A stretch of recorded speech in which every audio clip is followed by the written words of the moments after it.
All right, ladies and gentlemen, welcome to episode numero. I don't know how to say six in Spanish, so we're just gonna go with number 6.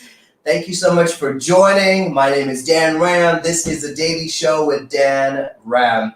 Over the last few days, we have had such beautiful times together, talking about finding purpose, talking about finding joy. We've had special musical guests.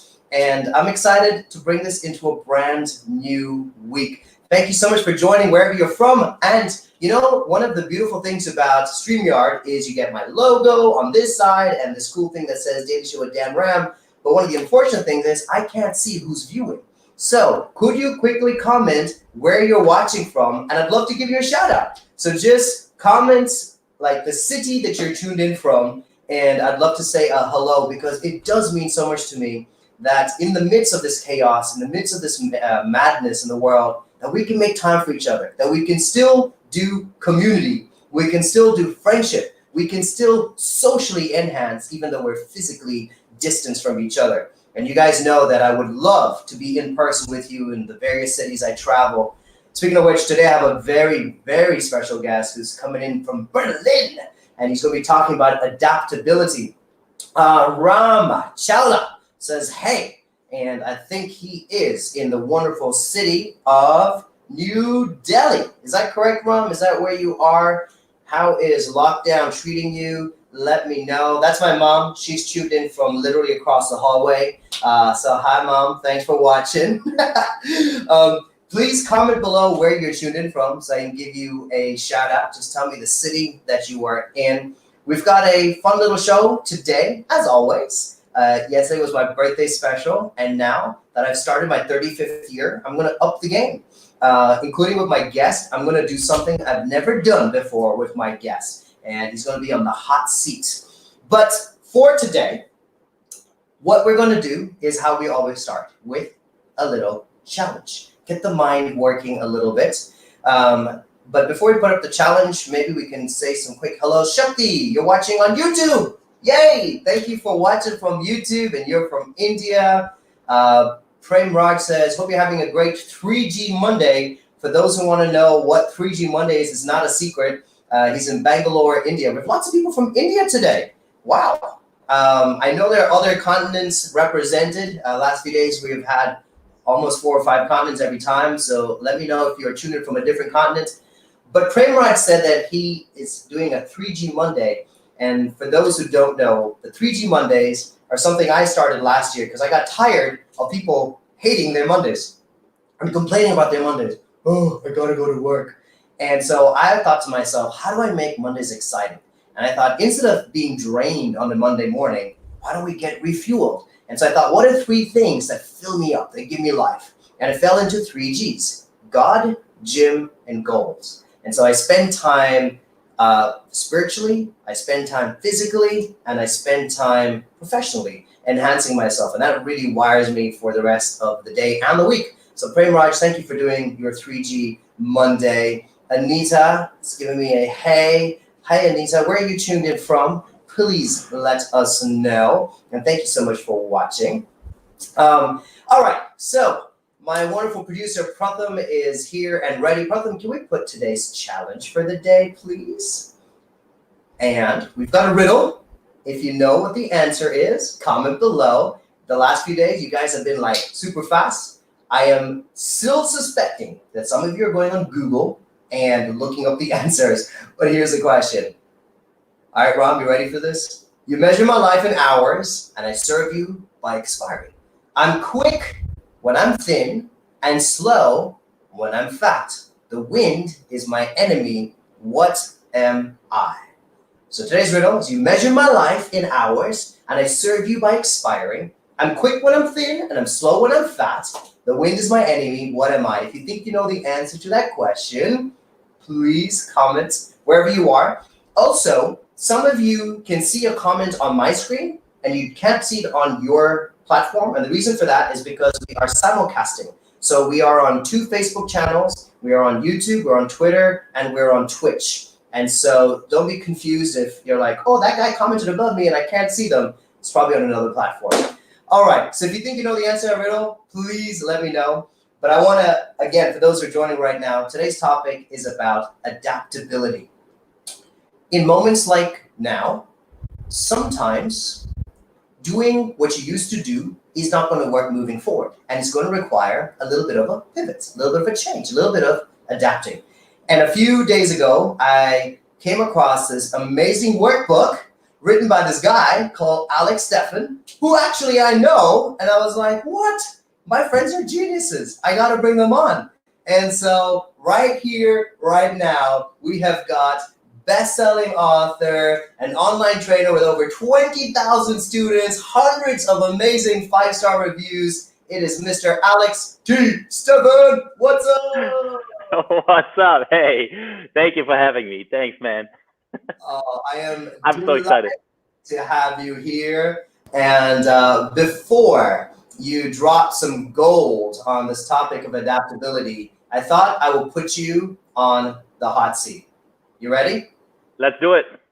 Okay, I'm going to ask you a bunch of questions, and you're only allowed one-word answers. And we're going to see how quickly you can answer these questions in 60 seconds. Are you ready? So I'm going to put my clock on my phone because this is a very high-quality, high-cost production here where we use my phone to do this. So, all right, timer, stopwatch. On your marks, get set, go. Favorite drink? Coffee. Favorite type of music? Electronic. Favorite thing you own at home? Oh my God, book. Favorite part of your body? Shoulder. Weird. Favorite place to holiday? What? England. How many countries have you lived in? 8. How many books have you written? 2. How many businesses have you started? 5. Biggest celebrity you've met? What? Say that again. Biggest celebrity you have met? Oh my God. No idea. My mom. Okay, last country you visited before this thing happened? Spain. Last person you hugged before this thing happened? Anita. And the last thing, last recreational activity you did before this thing happened? Exploration with my best buddy. All right. That was awesome. You did all the questions. Did you see how the beginning was super hard, and then when there's things about my journey, it just became so much easier? Yeah, absolutely. Absolutely. The question you spent the most time on was your favorite drink. That really got you. Yeah, exactly. Because I'm thinking, okay, most of the time I drink tea, but I was thinking about having a coffee, and then I got confused, and I'm like, which one's going to be? And then I just went with whatever. Nice. Well, Alex, my man, as I said in the intro, you are a best-selling author. You're an online trainer. I've seen your courses on Udemy on public speaking and on productivity and time management. You and I have some crossover. We both love doing events. We both love emceeing and speaking. And one of the things I appreciated, especially right now, when there's so much changing and shifting in this world, is this concept of adaptability. You've been studying and doing case studies around this topic. And one of the things that I wanted to ask during this time is to just lay the foundation correctly. What is the definition of adaptability for you? Like, how do you define adaptability? That's an awesome question, because it can mean a lot of things. And you're right. Like, everybody has a bit of a different angle to what it might be, whether you're a business person, whether you have had a lot of challenges in life and you grew out of them. There's a number of angles how to take it. What I feel like is the one I focus on, and the one that brings me the best impact because I can help people best with, is when you think about it, you're going down a road or you're going straight down a path that you've planned for yourself, and something disrupts, something changes, right? Yes. Mostly externally. And so it's your ability to keep going despite this disruption, despite this change, right? So for example, right now in this crisis that we're facing right now, you had a before, you have a right now in between, or possibly you're already, having your path laid out, what this means for the future. but it's how much are you going to spike? How much are you going to be affected downwards? How much are you going to be maybe affected upwards in this path that's hitting you without plan, right? Okay. Now, I do want to get to some practical tips on how to adapt right now, because some people are like, ooh, nice idea. I know I should adapt, but what do I do? And so we will get to that. But I just want to share why this topic is important to me. And I would love for you to think about why this topic fascinates you, to do books on it and to study it. For me, adaptability was not a choice. Those who know my childhood know that every 2 to 3 years I moved to a new country. And that's because my dad was a diplomat for the Indian government. And so we moved from Yemen in the Middle East to France in Europe, and from France in Europe to Algeria in Africa, and then from Africa to UAE, and then from UAE to India, and then from India to Zimbabwe in South Africa, and then from Zimbabwe to Morocco, and then from Morocco I went to the US for college, and then from the US I moved to Indonesia for my first job. And you can see it's like all over the place. And if you think about it, even where those places are, we're talking different cultures, different foods, different weather, different people, different fashion, different school systems. And so I had to adapt on the go, not by choice, not voluntarily, not because it's exciting to travel, but to survive. I went from like being known in one school as, that piano player to then moving to another school where they didn't even know my name. And I had to start again from, hi, my name is Daniel. And then I had to also recreate myself. And maybe that's some of the stuff that we'll talk about adaptability is what is the value of being stubborn and going, this is who I am, and I am just this is my identity, and I'm not going to move to the left or to the right. And how much of it is like a chameleon, where you go, okay, the circumstances have changed, the context has changed, I'm still a chameleon, I'm just going to change colors, but I'm still me. Can you share a little bit about that? You know what? I love the example of the chameleon, and I usually use a similar example. I use the one of the flying fish. So okay. Most of you will know what a flying fish is, right? It's this phenomenal creature that is a fish, but it uses its fins as wings. And you've maybe seen some nature movie, or you've seen, which one was that? The Disney movie with the tiger and the kid that goes across the Pacific. There's a movie about this, and it's a phenomenal movie. I used to work for Disney. I'm a big fan of Disney. If you haven't watched this, do yourself a favor and watch that movie. And you see one moment where these flying fish jump out of the water and just fly across the ocean. And I did some research, because I can't share this example without actually knowing what I'm talking about, right? These have existed for millions of years. This is one of the oldest species that has existed for a long time and still is very similar today, like it used to be. And the reason is adaptability, because what can they do? When they're being chased by their predator, they stop being fish. They jump out of the water and they become invisible to their predators, and they fly over the surface and then come back into the water 100 meters down the line or something like this, right? And by that, they escape their predators. That is adaptability, because if you don't adapt, you die. Everybody's heard this, right? And that animal has really figured it out. And just like your example, the chameleon, same thing, right? In order to be invisible to the predator, it changes color, and suddenly, boom, it vanishes, even though it's still there. Yes. So how can we humans, this is the big question, how can we humans apply this to our reality? And I just saw some Life of Pi. Thanks for sharing, Benil. And I just wondered, how can we apply this, and how can we apply this in this period? Because I saw the comment a minute ago that goes, so in this recession period, in this crisis period, how can we do something that resembles this ability by animals like the flying fish or the chameleon? And that's the big question. That's why we're talking here, right? And one of the ways is it's coming from this idea of not resources are what count, but resourcefulness is what counts, right? Okay. Our economy, and by that, the environment in which everybody has to play, whether they have a job or whether they have a business or whether they are a student, used to be organized around resources, right? We dig out oil from the earth, or we burn some we burn some wood or something like this, and then we make heat, or we make energy, or we enable ourselves to build buildings and have offices and whatnot, right? Just to put simple examples. And more over time, when we moved away from the industrial era and into the information age, we've not evolved around resources anymore, or we haven't been as dependent on resources as we are dependent on resourcefulness. Right. What resourcefulness means is, do you have an answer when the conditions around you have changed? In order to keep going, in order to keep performing, in order to keep growing, right? So this is how I think. And what that means concretely, what can you do, is how can you think in the way that the fishes evolved fins that can enable to fly, which took millions of years, but how can you replicate that for your own life?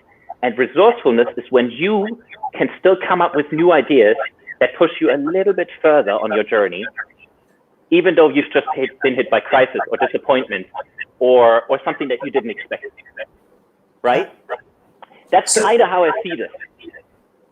Absolutely. And I guess to put it the same, a slightly different way, to take that question from Shakti here, what to do in a recession period, many people lost their jobs, there's many unemployed graduates, and this is the reality for millions upon millions of people around the world. This is not unique to any country.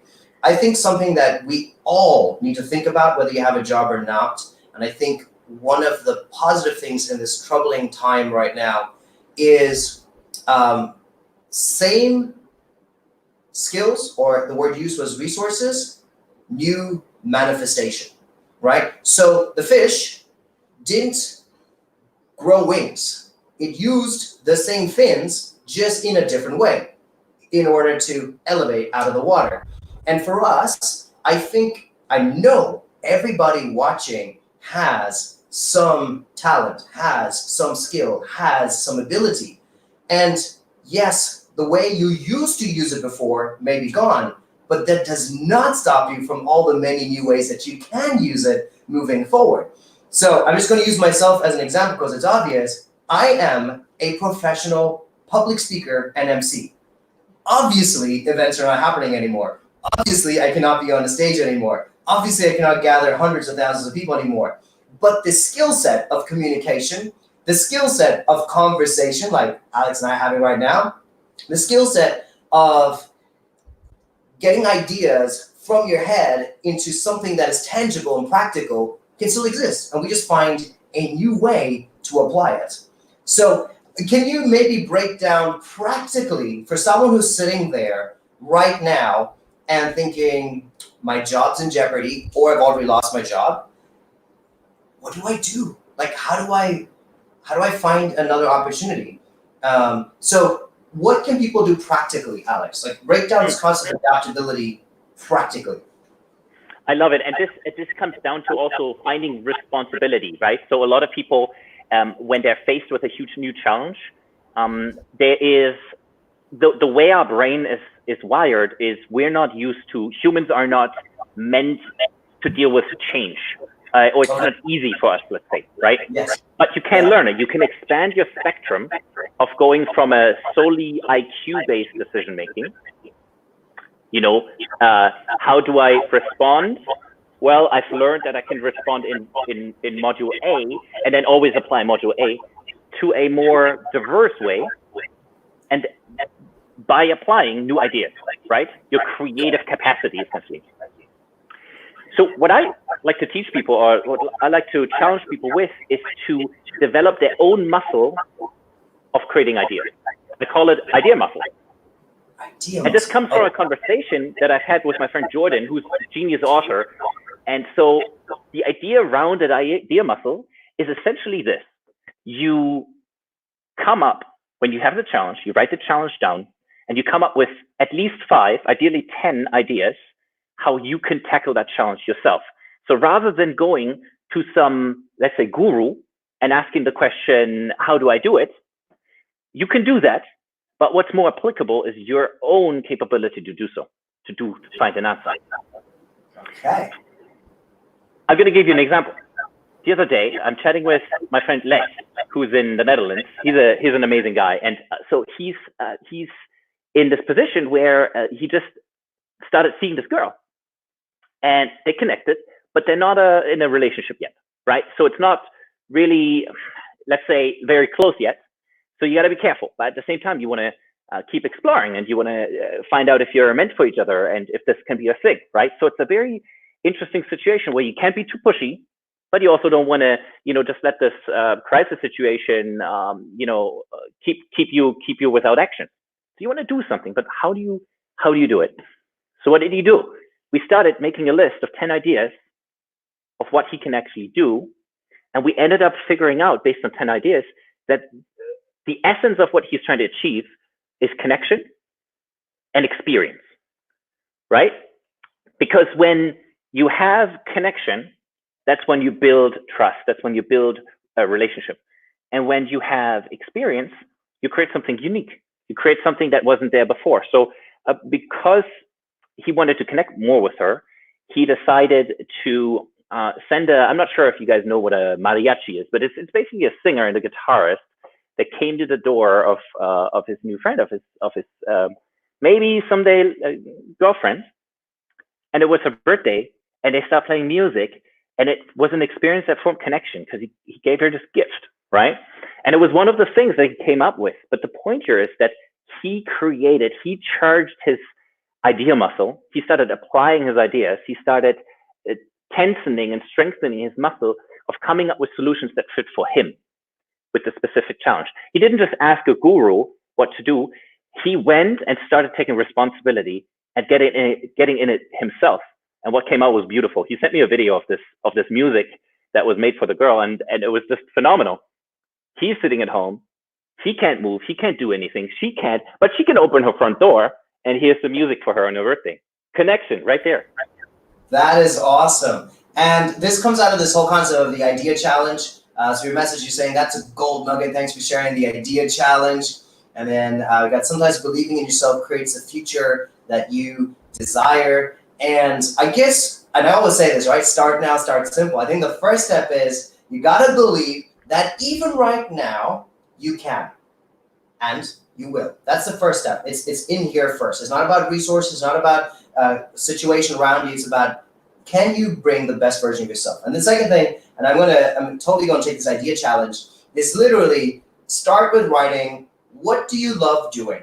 And draw out 10 new things, new ways that you can do what you love doing. It doesn't have to even be professional. It can even be something like, I love music. And then write out things like, I like listening to music. I like creating music. I like collaborating with artists. I like songwriting. I like poetry. And just find 10 different, because it's just exercising that idea muscle, right? So you don't have to start with the big, like, how am I going to make money to survive? You can start with just like, what is your passion?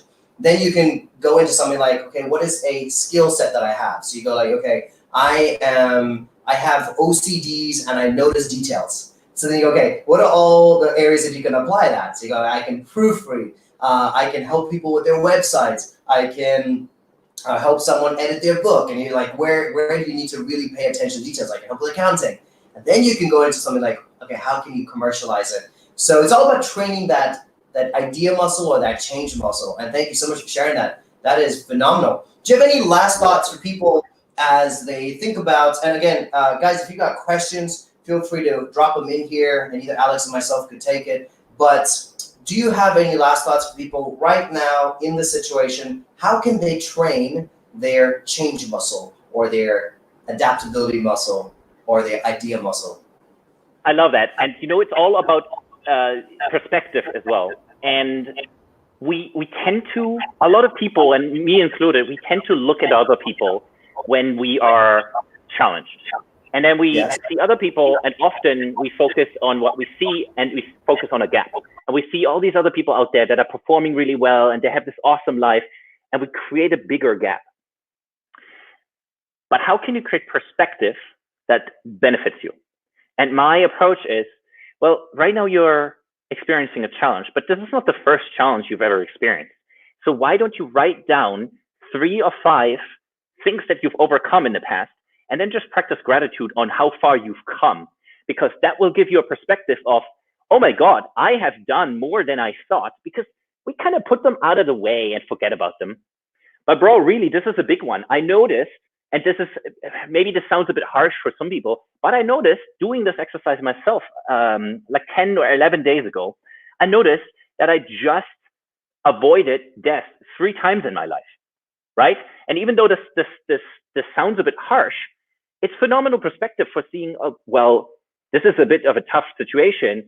People are dying, maybe family members are being affected, but yeah, we've come a long way. Each of us has tackled and has overcome challenges, dramatic challenges before. We're not as weak as we think. We can go right now. And from that point, start doing your idea list, and you realize how powerful you actually are. That's amazing.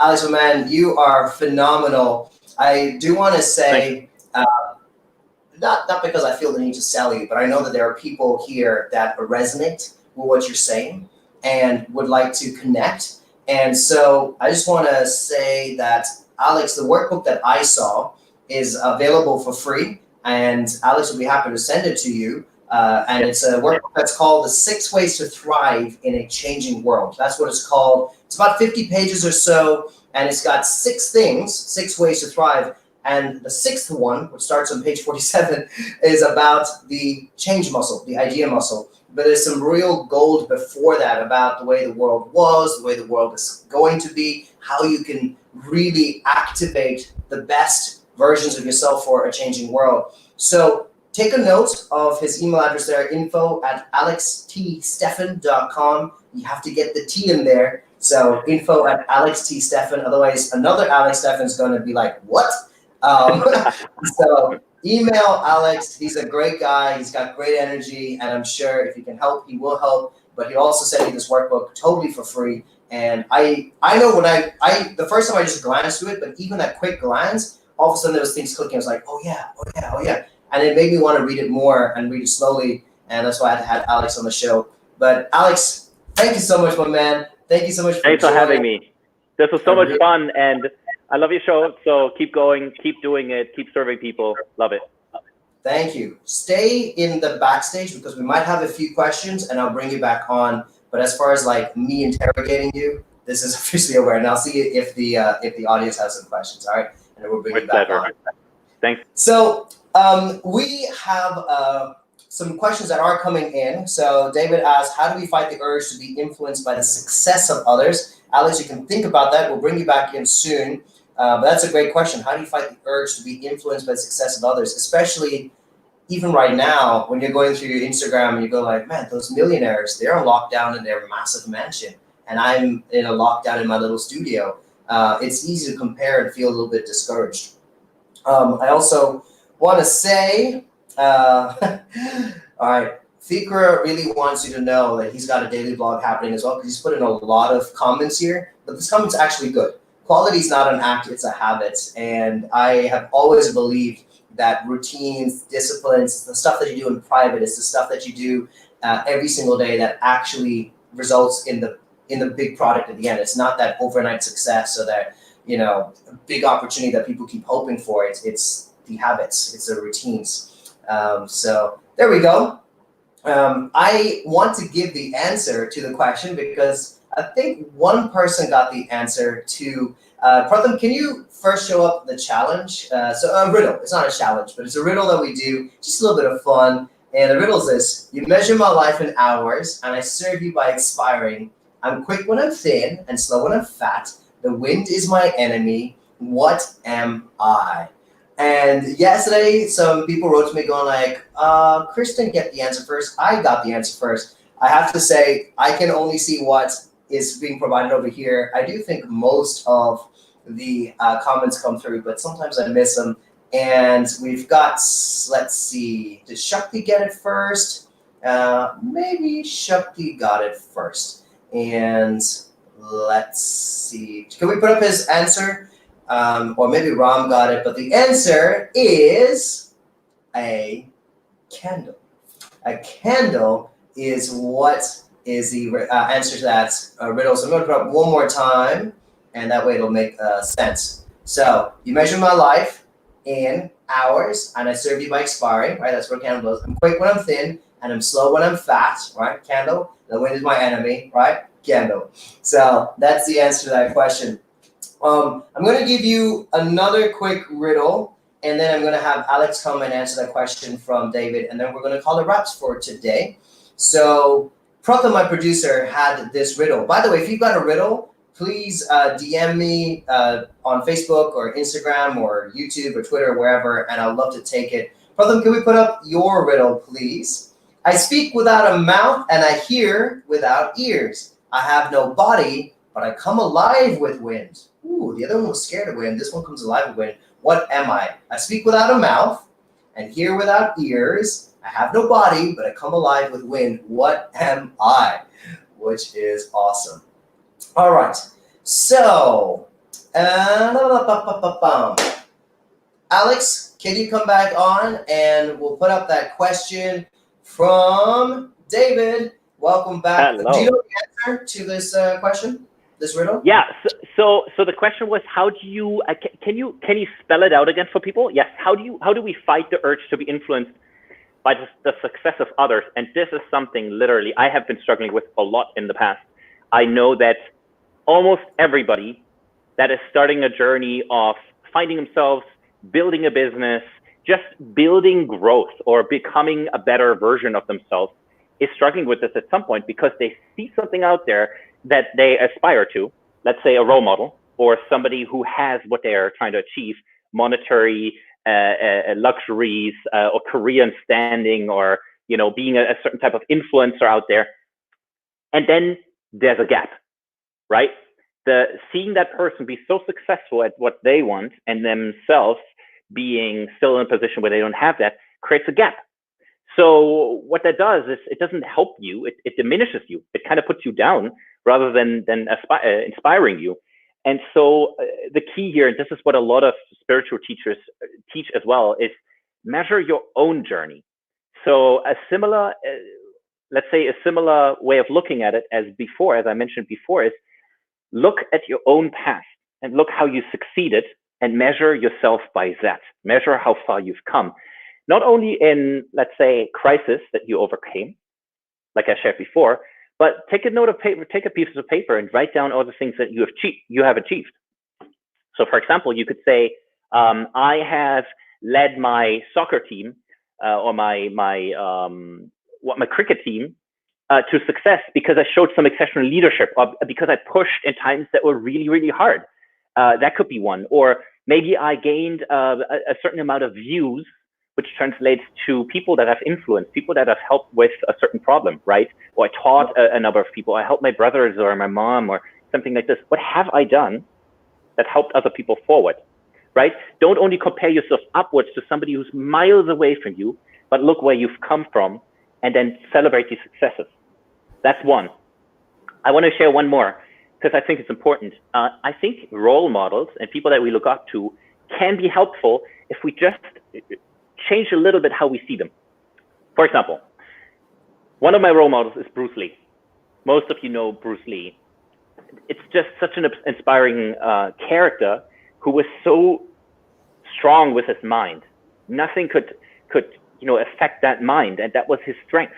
And so if you see any of those of the pictures of Bruce Lee, you always see this keenness, this determination.